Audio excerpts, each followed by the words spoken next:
E no capítulo 21 do Evangelho de João, tem uma passagem muito maluca em que João conta um dos encontros com Jesus ressuscitado. Ver Jesus na beira da...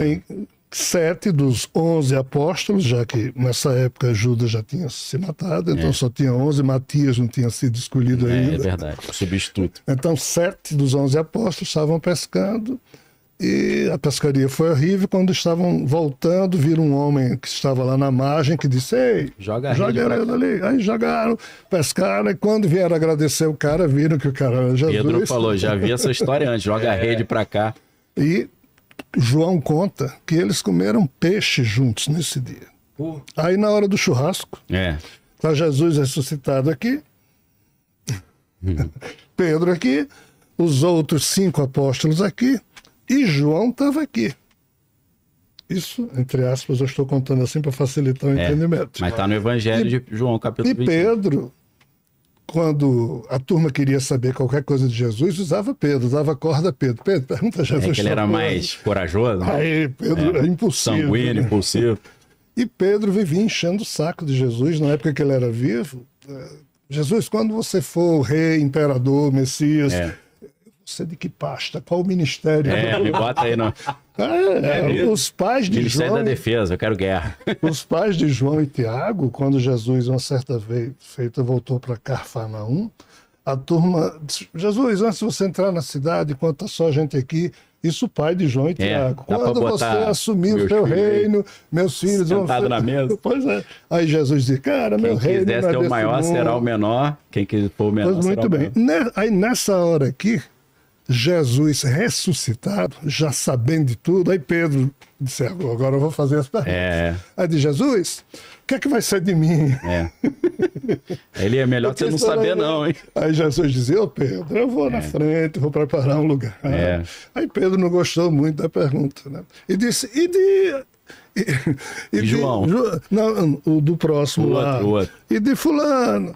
Aí Jesus disse a mesma coisa. Aí como Jesus percebeu que ele ia sair perguntando um por um, Jesus disse: olha, vocês irão comigo para a morada que eu estou preparando. Mas aí Pedro notou que o movimento de mão de Jesus envolveu os 6, mas não envolveu João. Aí Pedro disse: e quanto a ele? Aí Jesus, meio sem saco, disse: o que importa a ti se eu quero que ele fique até que eu venha? Eu não quero que ele morra até que eu venha. Então, aí surgiu, a Bíblia diz, surgiu uma lenda de que João não iria morrer. Isso, até a vinda É daí que surge o vampirismo. O vampirismo acha que João foi o primeiro vampiro que ele descobriu que vive para sempre bebendo sangue dos outros. Devido a isso, espalhou-se entre os cristãos que João não morreria. Que João não morreria até a vinda de Jesus. Então, como João era o último e único remanescente de todos que haviam convivido com Jesus, todo mundo ia fazer uma visita a João e dizer: João, quando é que Jesus vai chegar? João, não é vergonha para você, não. Olha, Marcos, que nem da apóstolo era, produziu um evangelho. Entendi. Lucas, que nem conhecia Jesus também. Mateus, tudo bem, era apóstolo. Mas você era assim com Jesus e não vai escrever um evangelho. Mas por que João não escreveu o evangelho? Porque ele não sabia responder esse troço. Quando é que Jesus ia chegar? Mas aos 90 anos ele escreveu. E o espantoso é quando você compara o evangelho de João, Mateus, Marcos e Lucas, você vê capítulos 13, 19, 17 de Mateus, Lucas e Marcos, todos os anúncios que Jesus fez em vida quanto à futura vinda dele. Em João você não encontra uma citação. É o único evangelho que não fala na volta de Jesus. Por quê? Porque esse assunto traumatizava, é o que a gente sabe na espiritualidade. Mas aí acontece um fato totalmente estranho. Próximo aos 100 anos, aí tem o Apocalipse. Ele escreve o Apocalipse que fala só sobre a vinda de Jesus. Para compensar. Para compensar. Certo? Talvez tenha pedido. Para compensar. E você acha que o Apocalipse realmente foi recebido ali na mediunidade e é sinal de coisas reais do mundo espiritual? Exato. Entendi. Na minha perspectiva... Mas você acha que ali tem coisa que vai acontecer ainda ou já aconteceu tudo? Quase tudo. Falta um detalhezinho? Eu posso esclarecer agora. Tá?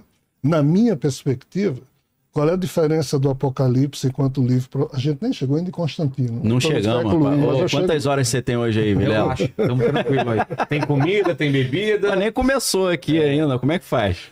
quando o Apocalipse foi produzido, a perspectiva do Apocalipse era ser aquele livro profético. Porque, assim, a profecia, para quem estuda profundamente profecia, há um preceito lógico de que a profecia predispõe, mas não impõe o fato. Sim. Ou seja, a profecia anuncia. É. A boa profecia é aquela em que, quando é anunciada, as pessoas escutam, respeitam, se modificam, aí a profecia não acontece. É, exato. Essa é a boa profecia. Sim, sim. A profecia dolorosa é quando alguém dá um aviso, a turma não leva a sério, e esse alguém era Javé, dando os avisos dele, os anjos dele, sei lá. Então, assim, qual o problema? O problema é que, nesse contexto, quando você vê no início do Apocalipse, qual é a tristeza de João, que foi levado a um ambiente pelo tal anjo que o obrigou a escrever aquilo. Do Senhor. Ele viu o Senhor, o Javé, ou seja lá quem fosse, sentado num trono, os 7 livros selados com as profecias feitas. Ninguém era digno e de abrir. Ninguém era digno de abrir, nem o próprio Javé.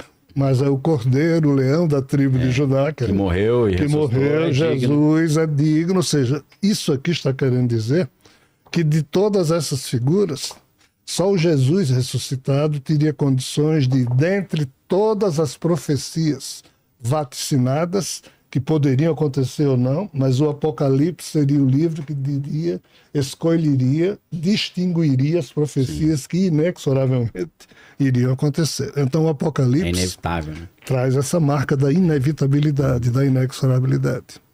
Sob essa perspectiva, no estudo que eu fiz, eu publiquei isso num livro chamado Recado Cósmico, uns meses depois da queda das torres do World Trade Center, né?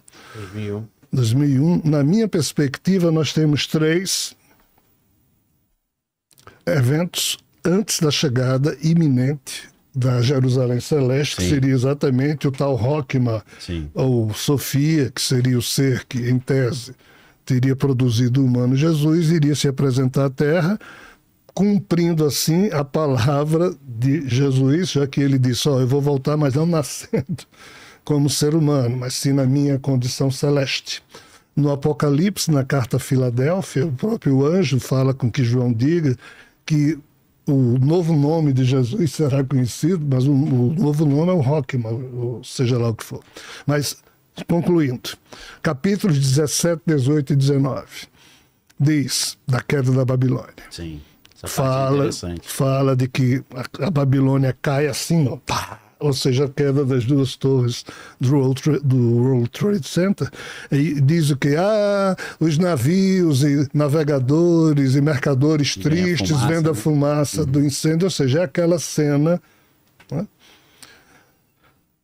Capítulos 17, 18 e 19 no Apocalipse. Primeiro evento. Segundo, os reis da terra entram em guerra devido à queda da Babilônia. Guerra do Afeganistão, guerra do Iraque.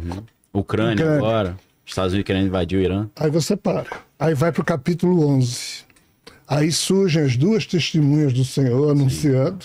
As testemunhas morrem, ressuscitam.